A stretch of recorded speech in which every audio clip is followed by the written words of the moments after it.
Back to the age of data channel. आज की जो वीडियो है हम लोग हमारी उसमें हम लोग पिवट टेबल के बारे में देखेंगे।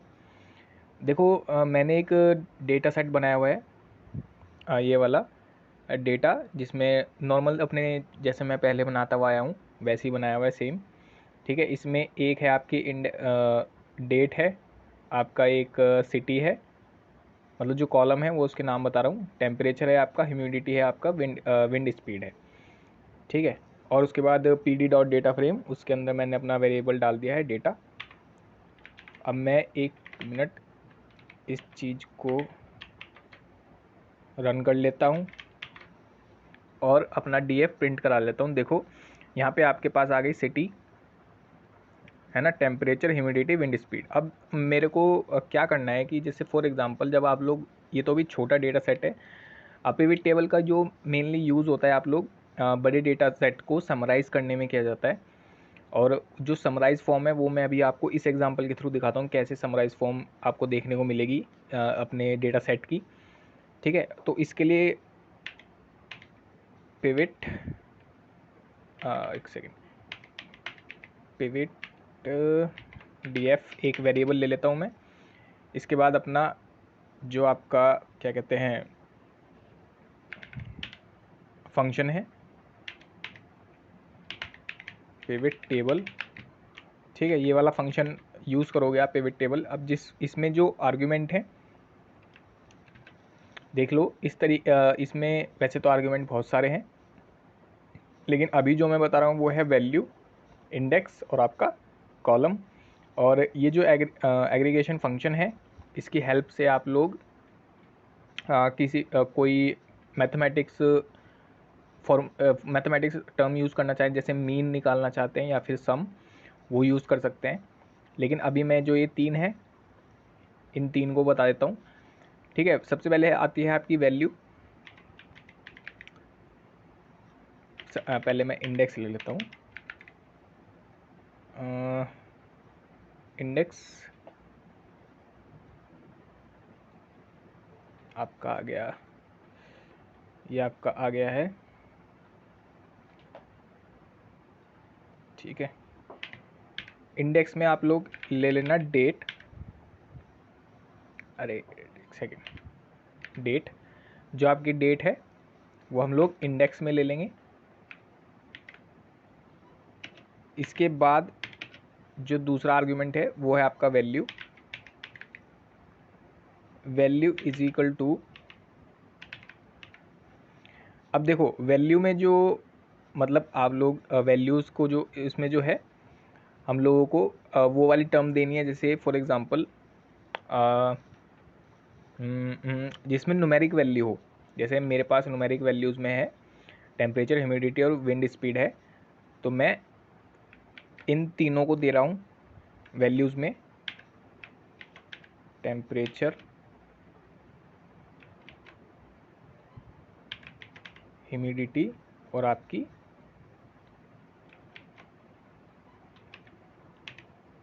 Wind speed. ठीक है, क्योंकि ये तीनों न्यूमेरिक वैल्यू थी इस वजह से मैंने इनको वैल्यूज़ में लिखा है। ठीक है, इसके बाद जो आपका तीसरा टर्म है वो आपका है कॉलम। अब किस कॉलम के अकॉर्डिंग आप लोग समराइज़ कर रहे हैं वो इसमें लिखना है। जैसे मैं सिटी के अकॉर्डिंग जो है डेटा को समराइज़ करूँगा,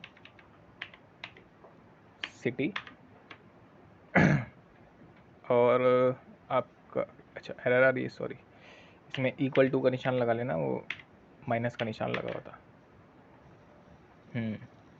index data, pivot table, column city, okay, data frame pivot table got an unexpected argument value, और अरे यार इसमें एस लगा लेना, वैल्यूज़ वैल्यूज़ होता है। ठीक है, हाँ अब देखो जब मैंने इसको प्रिंट कराया, अब आपको देखो एक तो इंडेक्स मिल गई आपको डेट में। ठीक है, अब आप एक सेकेंड, पहले जो ऊपर वाला है जैसे जिसमें 2 डेट हैं, ठीक है, सेम सेम की 2 डेट हैं, ये जो आपको दिख रही हैं ये डेट सेम है और इससे नीचे वाली ये वाली डेट सेम है, ठीक है। तो इसलिए इसकी एक डेट बन गई समराइज़ होकर, ठीक है, और दूसरे वाली की दूसरी डेट बन गई। अब देखो न्यूयॉर्क इसमें 2 बार आ रहा है, 1 2, और लॉस एंजलिस भी इसमें 2 बार आ रहा है, इसलिए आपको ह्यूमिडिटी एक, मैंने देखो सेकंड ज़रा कोड में देखो, वैल्यूज़ में मैंने टेम्परेचर, ह्यूमिडिटी और विंड स्पीड दिया था।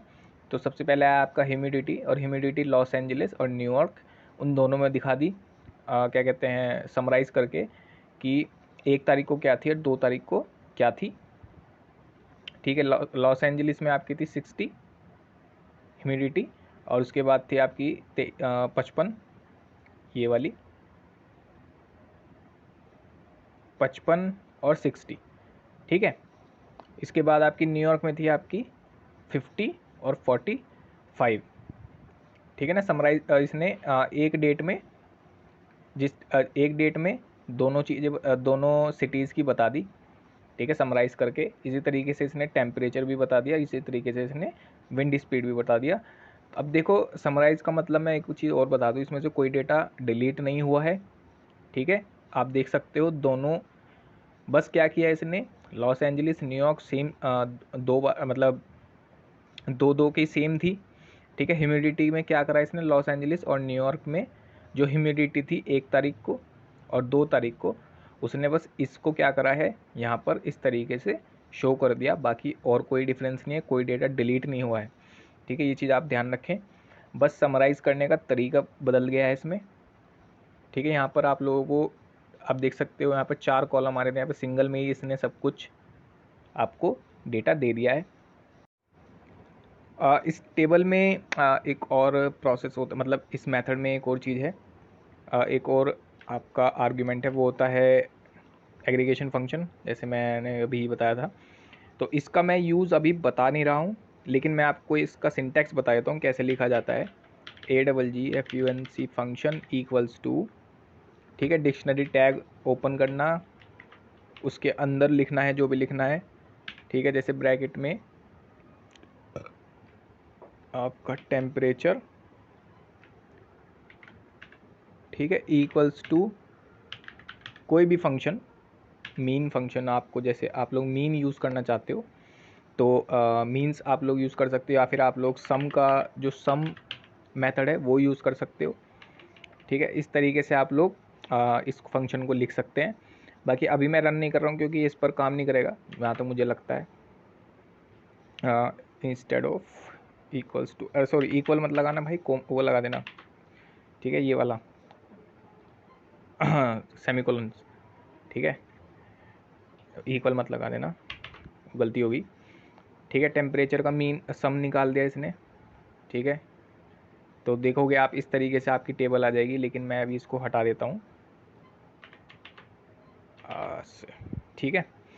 उस फंक्शन का भी यूज़ अगर कहीं होगा तो मैं आप लोगों को वहाँ पे उसको डिस्क्राइब कर दूंगा, लेकिन अभी इसका यूज़ मुझे दिख नहीं रहा कि होगा इतना, इसलिए मैं थोड़ा बहुत आपको ओवरव्यू दिया है इसका। बाकी जो पिवट टेबल है वो आप लोग इस तरीके से यूज़ कर पाओगे, ठीक है। इस तरीके से आप लोगों को जो आपका डेटा फ्रेम है वो इस तरीके से शो होगा। तो ठीक है, बस इस वीडियो को इतना ही रखते हैं, बाकी अपनी अगली वीडियो में बात करेंगे अगले टॉपिक पर।